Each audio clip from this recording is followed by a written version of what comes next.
Le requérant Lifino Pocho Joseph assigne au tribunal de travail de Kinshasa Gombe la partie assignée à Kilimali Miranda Juvenal pour licenciement abusif. La partie assignée aurait résilié abusivement le contrat du travail contre la volonté de la partie requérante. Un fait qui remonte aux années 2019-2020. Selon les avocats de la partie requérante, le requérant Lifino Pocho Joseph serait engagé le 5 décembre 2018 à l'Université libre protestante en Afrique, ULPA en sigle, après avoir conclu un contrat verbal à durée indéterminée en qualité de chef de travaux. La partie récurrente y aurait dispensé le cours entre autres la mathématique générale, la physique générale, la mathématique algèbre et la gestion des entreprises. La partie récurrente soutient en outre qu'à la rentrée académique 2019-2020, les secrétariats généraux académiques, sans le notifier, l'auraient remplacé en confiant ses cours à un autre enseignant au mépris de toute procédure relative à la rupture abusive d'un contrat de travail, sans préavis ni reproche. La partie récurrente soutient que les démarches envers les autorités de cette université pour la réhabilitation de ses droits n'auraient pas abouti. Elle soutient en outre que le promoteur aurait retenu les soldes de ses salaires qui seraient élevés à 1 650 $ américains.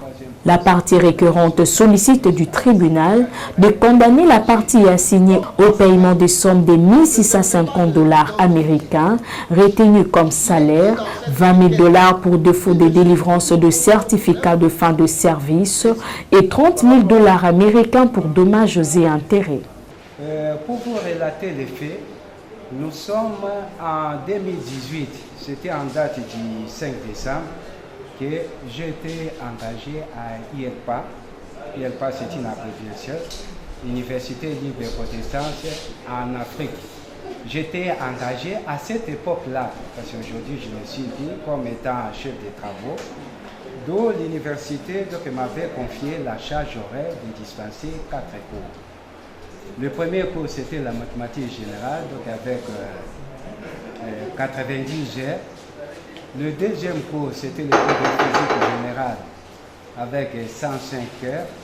Le troisième cours, c'était le cours d'algèbre avec 90 heures. Et enfin, le troisième cours, c'était la gestion des entreprises, 45 heures.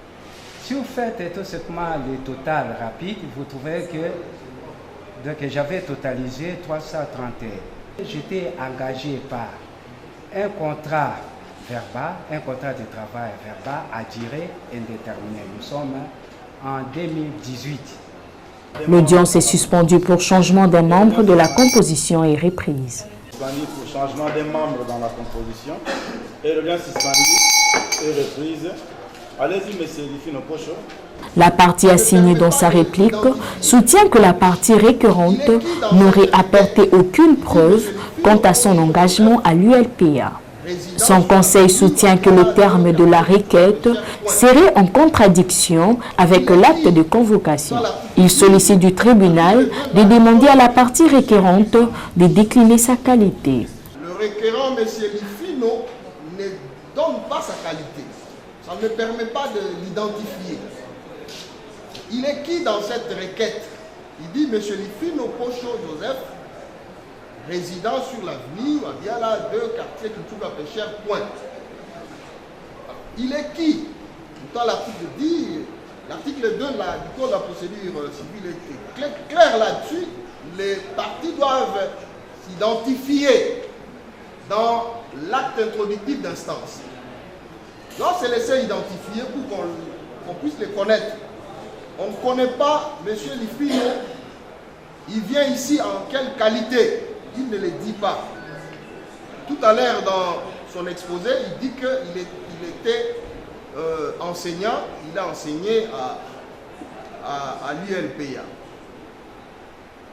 Il n'apporte aucune preuve quant à son engagement. Le ministère public, pour sa part, sollicite du tribunal la communication du dossier pour son avis écrit à lire dans les délais de la loi. Pour notre avis écrit dans le délai de la loi. Après avoir entendu toutes les parties et l'avis du ministère public, le tribunal clôt les débats et ordonne la communication du dossier pour son avis écrit à lire dans les délais de la loi. Pour remettre votre avis écrit dans les délais de la loi. Merci.